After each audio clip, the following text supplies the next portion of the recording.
Want to talk about starting new hobbies in English?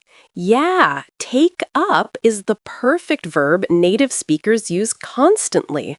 Today, you're mastering this expression, plus vocabulary about hobbies, interests, and trying new things. Let's dive in.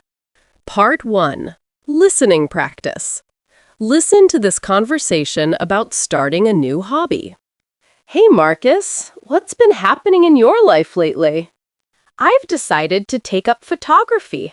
It's something I've always wanted to try. Photography? That's fantastic. What inspired you to do that? Honestly, I'm bored with my daily routine. I need something creative to pursue. That's brilliant reasoning. Have you enrolled in any photography workshops yet? Not yet, but I've been studying tutorials online. They're incredibly informative. Excellent. What type of photography interests you most? I think I'll begin with landscape photography. It appears manageable for beginners. Perfect selection. Keep me updated on how your photos turn out. Definitely will. Part 2, vocabulary time. Let me explain these hobby-related expressions. First, take up. To begin a new activity, hobby, or interest.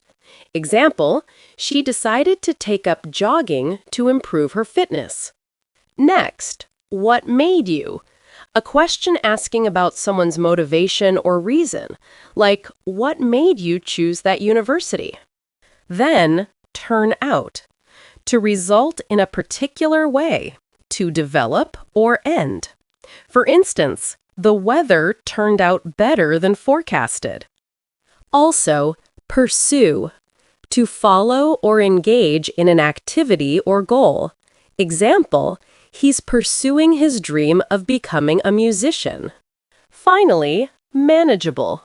Something that's easy to handle or accomplish, like the workload is manageable if you organize properly. Grammar note. Take up is a phrasal verb. When using pronouns, they go between the words. Correct, I took it up. Incorrect, I took up it. More examples. She took running up is wrong. She took up running is correct. Oh, repetition is vital. Watch this multiple times and practice aloud. Part 3. Listen and answer practice. Answer these questions confidently. What did Sophie ask Marcus? What's been happening? She asked what's been happening in his life. What did Marcus decide to do? Take up photography. He decided to take up photography. Has Marcus always wanted to try photography? Yes, he has. It's something he's always wanted. Did Sophie think it was boring? No, she didn't. She said, "That's fantastic." What inspired Marcus? His boring routine. He's bored with his daily routine. What does Marcus need? Something creative. He needs something creative to pursue. Has Marcus taken workshops? No, he hasn't. Not yet. What has Marcus been studying? Online tutorials. He's been studying tutorials online. Are the tutorials helpful? Yes, they are. They're incredibly informative. What type of photography will Marcus try?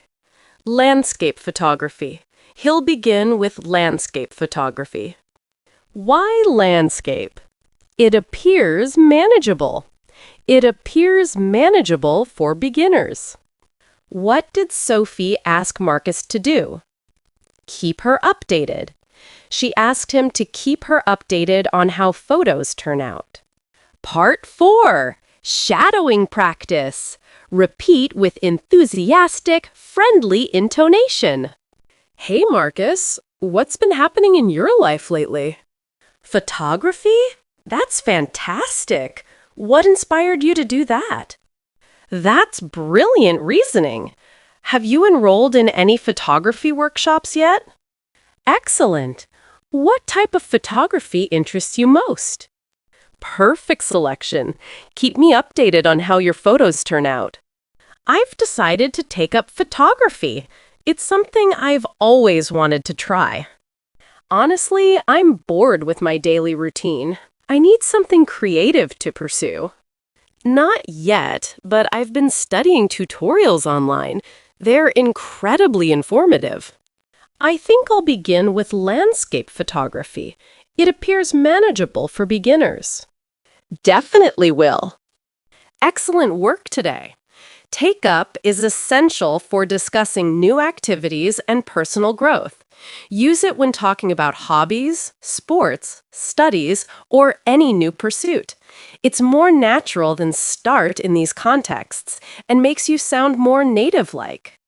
Practice until automatic. Watch this daily.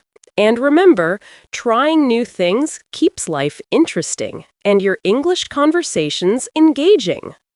I'm Vey from English Mastery Podcast. Keep learning these natural expressions, stay curious, and your English will sound effortlessly fluent. See you next time. Keep growing.